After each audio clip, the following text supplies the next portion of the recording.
Je vais aborder maintenant le flux conducto-convectif. C'est quand même une notion clé en transfert thermique. C'est ce couplage du phénomène de conduction au phénomène de convection. Alors, je vais vous faire un raisonnement phénoménologique sur un cas d'intérêt industriel.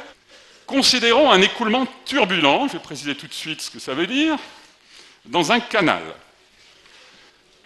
Je considère une zone qui est éloignée de l'entrée pour que le système ait perdu mémoire de ses conditions initiales, et je considère un écoulement extrêmement turbulent. Je vais m'intéresser au champ moyenné, et je vais préciser tout de suite de quoi il s'agit, donc un écoulement stationnaire en moyenne. Alors, j'ai tout de suite une notion à préciser, bon, c'est des notions que vous avez tous, mais je le fais par acquis de conscience.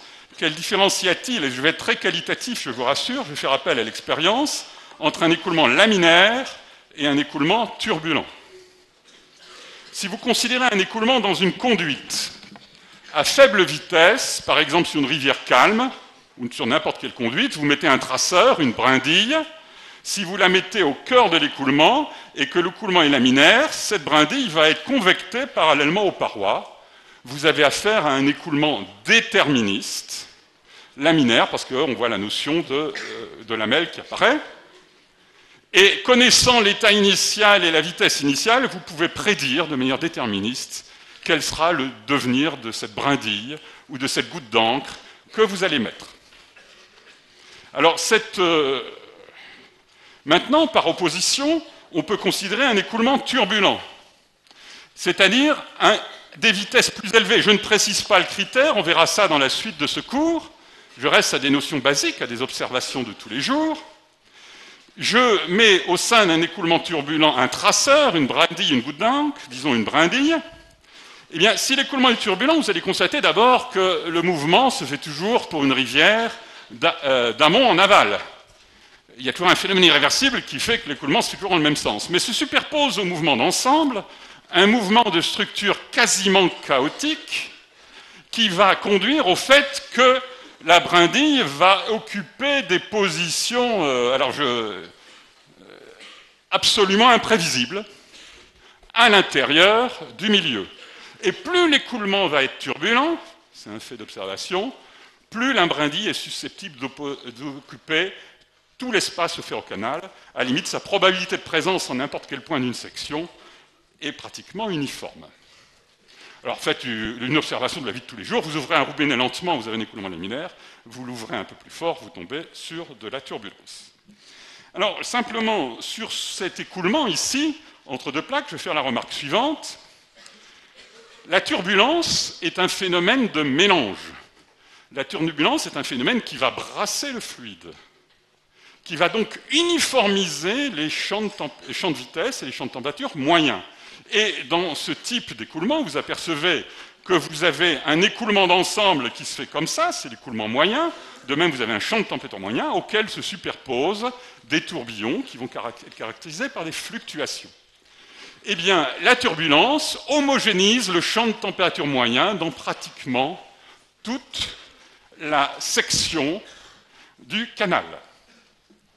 Par contre, et on peut le voir par des techniques holographiques, au voisinage immédiat des parois, vous allez voir des franges d'interférence parallèles aux parois. C'est-à-dire au voisinage des parois, dans des couches extrêmement minces, l'écoulement va rester déterministe. On sait d'ailleurs qu'au voisinage des parois, on va tendre progressivement vers une vitesse nulle. Autrement dit, le gradient de température, qu'est-ce que visualisent ces figures d'holographie? Vous pouvez les voir, il y a un montage au laboratoire M2C, alors je ne sais pas exactement où il se déplace, éventuellement vous pouvez voir ça. Ça veut dire que l'écart de température va être complètement reporté sur les parois, sur des sous-couches conductives d'épaisseur état. Et dans ces conditions, on peut se donner une image simple du profil de température moyenné en fonction de Y. Quand je dis moyenné, c'est moyenné sur une période de temps correspondant à la durée des fluctuations turbulentes.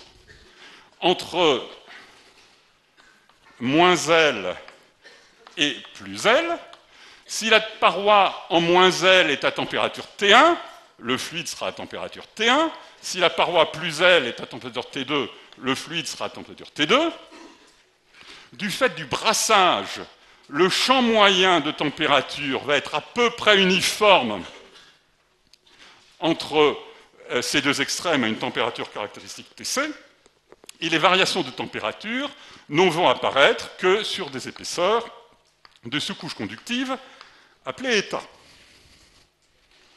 Alors, qu'est-ce qu'il faut constater? Eh bien, il faut constater que, et c'est un fait d'expérience, plus l'écoulement va être turbulent, plus les sous-couches conductives d'épaisseur état vont être fines. C'est-à-dire le brassage sera de plus en plus important. Il y aura de plus en plus d'énergie en turbulence, ce qui va confiner les sous-couches conductives vraiment aux âges et parois. Plus les sous-couches conductives vont être fines, plus le gradient de température va être important.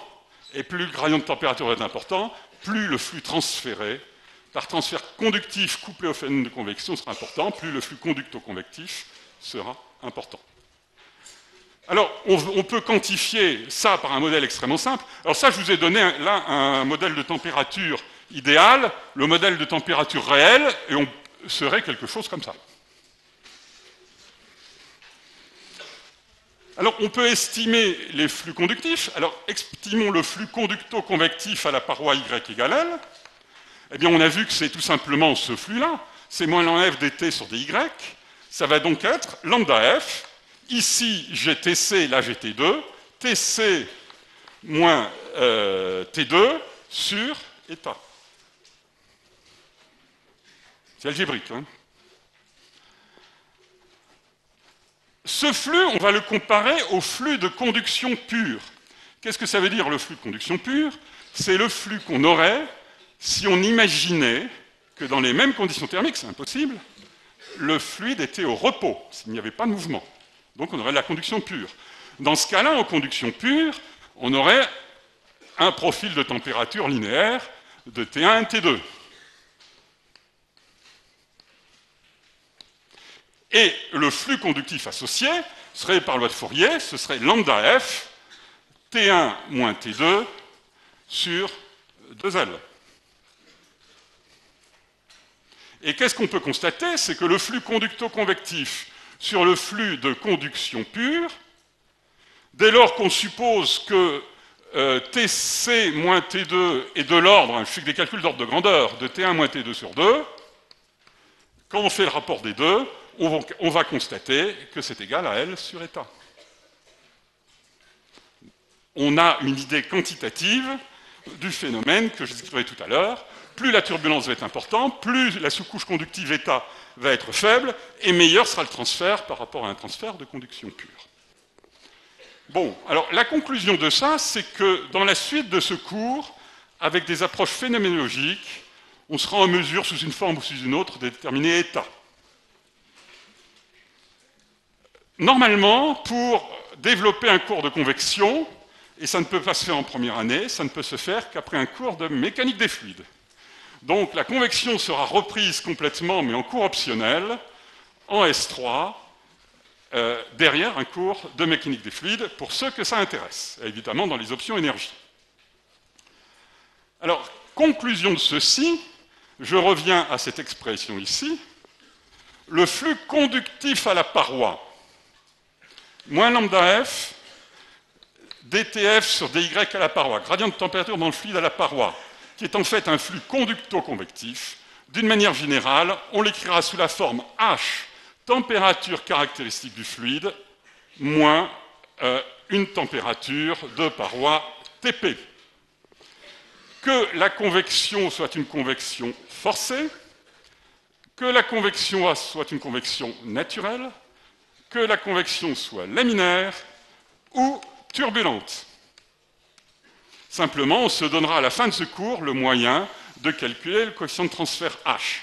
Et quand on regarde les choses de près, il ne faut pas perdre de vue que H, d'un point de vue physique, c'est le rapport de la conductivité du fluide sur une épaisseur caractéristique. Alors, dans un premier temps, jusqu'au moment où on abordera d'une manière plus avancée la convection à la fin de cet enseignement, on vous donnera à la fois H et la température caractéristique. Et après, on se donnera les moyens de les exprimer à la fin de ce cours. Voilà.